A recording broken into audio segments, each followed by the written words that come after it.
Okay, welcome everyone to the What to Expect at the U.S. Port of Entry webinar hosted by the International Student Services Office. My name is Zach Brown, I'm one of the advisors here. Hi, my name is Maria Weber. I am also one of the advisors here. Great, so before we get started, let's just take a look at the tech side of things. If you're having any issues with connectivity, please try exiting the room and restarting Blackboard Collaborate. You can view recordings of this webinar and past webinars on our website. I believe that links to our YouTube page, so there's a lot of webinars posted there. Remember that you can see and hear us. We cannot see and hear you. We can use the chat functionality to chat at the end. But yeah, you don't need to worry about setting up your mic or camera. The agenda is that we will be giving a presentation about what to expect at the Port of Entry. At the end, we'll have a short period for Q&A. And then we'll just close and discuss how to close e-learning and things like that. Great. So let's get started. I'm going to go ahead and pass it off to Maria. Awesome. Okay, so you have your I-20 and you're getting ready to obtain your F1 visa, and you have it. Congratulations. So the F1 visa does not guarantee an entry into the United States. A visa allows you to travel into the United States into a port of entry, generally an airport. That's how most students arrive to the US. But you do need to request permission to enter the United States. And the Department of Homeland Security is a unit in general, and there's a specific unit called Customs and Border Protection, CBP, and these officials at the port of entry only have the authority to permit you to enter the US or deny you admission into the US. I like the analogy that your visa is like a movie ticket. Yes. Right? Sometimes if you go see a movie here, even though you have that ticket, you show it to the clerk at the movie theater, they might ask for your ID because you might look younger than 21, right, or 17. So similar things could happen at that port of entry.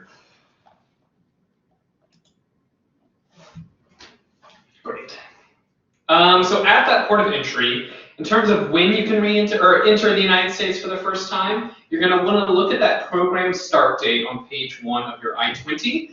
You may travel to a U.S. port of entry and request for permission to enter the United States up to 30 days before that program start date.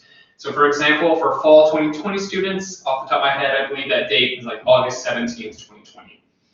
It's on page 1 of your I-20. You'll see a section that says program start date and program end date. You can locate your port of entry or pre-clearance location on this link right here, the U.S. Customs and Border Protection website.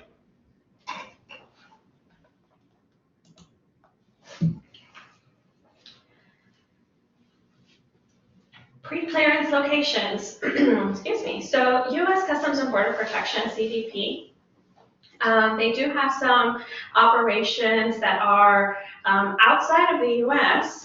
So if, off the top of my head, I know that in Dubai and some locations in Canada, so if you're flying to those airports, you may be doing the clearance to enter the U.S. at those airports.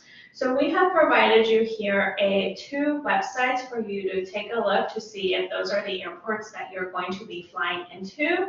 And they also provide you like an estimate of how long it will take you to go through this clearance process. So if you do have a connecting flight, we recommend that you take a look to see usually how long it will take to go through the clearing location, so that way you don't miss your flight. Sure, and I'm guessing those times vary. They do, They do vary. I went into the website and it goes into detail like, if I'm flying in at 8 a.m., it takes about, X amount of minutes versus flying in at 10 p.m., it's, probably a little longer. But just go in and it is very detailed as to the number of minutes, gives an estimate. Great. Okay, for the documents that you need at the port of entry, we've got a full list right here. Of course, you'll need a valid passport date. Make sure that the expiration date on that passport is not within the next 6 months, okay? If it's going to expire within the next 6 months, they could deny your entry. Of course, you'll need that valid F1 visa. We had a previous webinar about questions related to that visa interview, so you can check that on our website. You need your initial attendance I-20. There will be a DSO signature on page 1, and of course you'll want to sign that as well.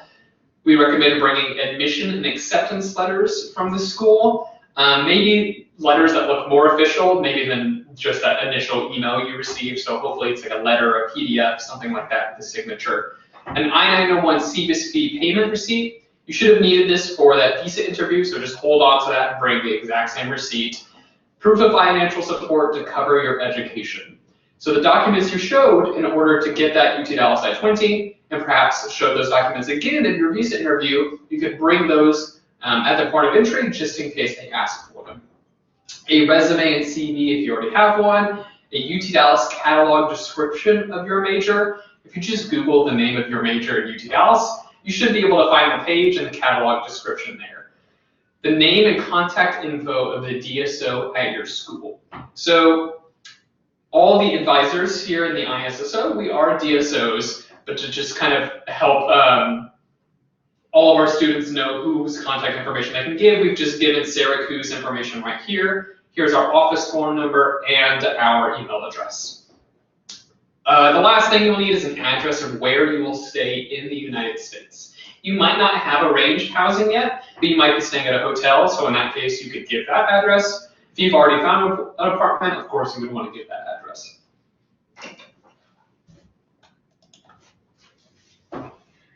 All right, so you are at the port of entry, you've presented your documents, but what happens if the Customs and Border Protection officer has additional questions?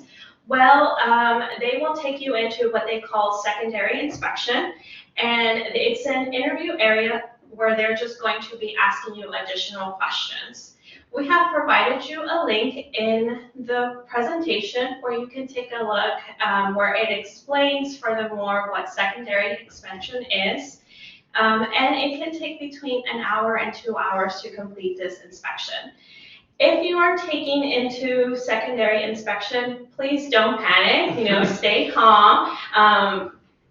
Do you have any other advice, Zach? I would say a lot of the documents that we just reviewed are not documents that that port of entry official is going to ask for. They're documents we recommend you bring in case you have to do secondary inspection. Right, yes. Okay, Form I-515A. So there are certain circumstances where the Customs and Border Protection officer may issue a Form I-515A, which is the Notice to Student or Exchange Visitor, that would authorize you temporary admission into the United States for 30 days while you obtain and submit the necessary documentation to SCBP. So when this might happen, for example, let's say you forget to bring the original of your I-20, maybe the DSO forgot to sign it. The port of entry official determines that you're missing some piece of information that they want to see. They could choose to deny your admission, or they could choose to allow your admission but give you a Form I-515A. You would definitely want to work with our office to acquire the proper documentation required by that form. And again, we've provided a DHS link there that describes that form in more detail.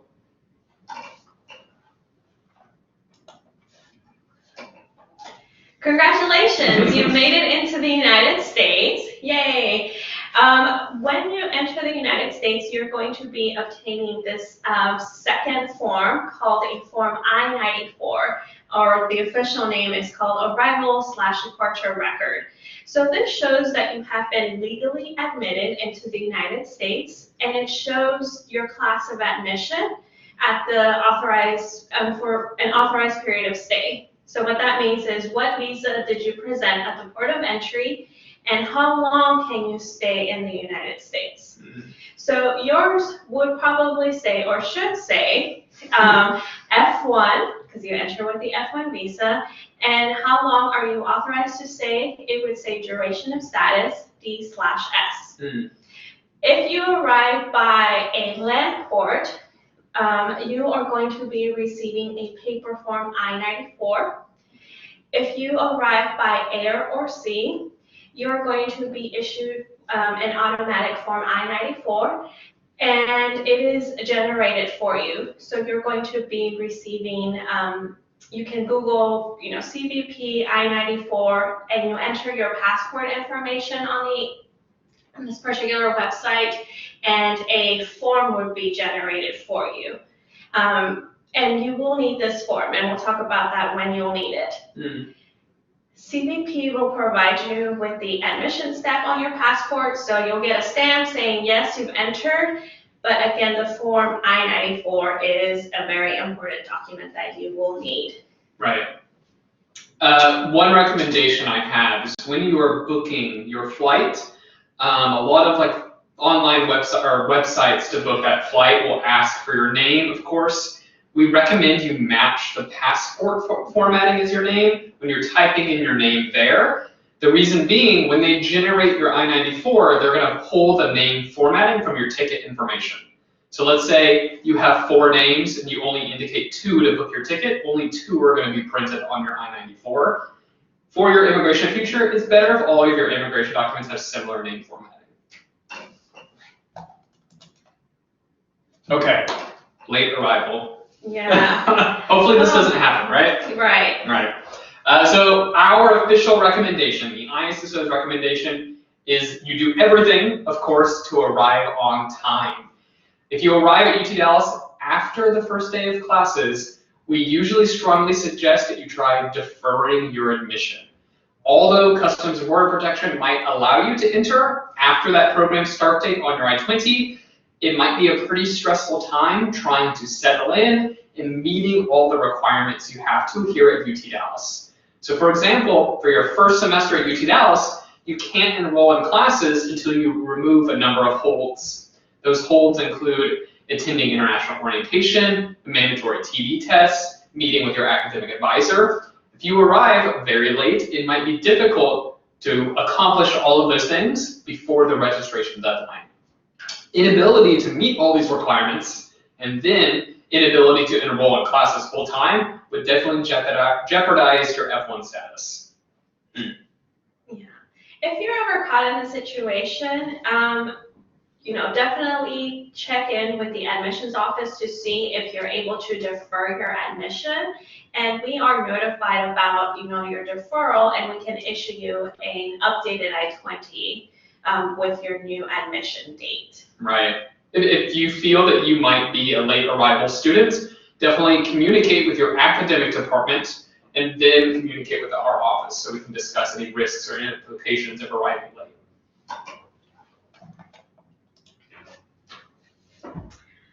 Well, hopefully you made it on time. You're entering the U.S. prior to the start of classes. You're able to take care of those holds. But you do have to report to the ISSO that you've made it into the U.S. So the Department of Homeland Security has these check-in procedures that all of our F1 students have to meet. And the way that you check in with the ISSO is by providing us photocopies of your admission documents. So what we're going to ask you to provide would be a signed copy of your UT Dallas I-20, page 1 at the bottom where you signed, a copy of your F1 visa, and a copy of your Form I-94. Right, so you would either provide us a copy of the paper version if you entered by land, or you would go into the CBP website, type in your passport information, and download your I-94. So these 3 documents you will be submitting to the ISSO through iComment, which you should be familiar with, that's where you requested your UT Dallas I-20. There's a section called Prospective Students and a category called Post-Arrival Immigration Document Verification, or IDV, upload. Cool. For the visa, make sure you're doing the full photo page, right? Not just the stamp above of that. Mm-hmm. And that is it. You made it into the U.S. Is there any other additional questions? Well, if you do think of any additional questions, there's 2 places you could reach out to regarding like maybe international students or immigration-related questions. Our office, the ISSO, the email address is issoperspective@utdallas.edu. So you can contact us for questions about your I-20, maybe that visa interview, what documents you should bring for the port of entry, or just general immigration questions. Intercultural programs, that's a separate office. Their email address is icprograms@utdallas.edu. You can contact them for information about the International Student Orientation requirement, maybe scheduling that orientation or attending it, airport pickup, and other events and activities that we have on campus.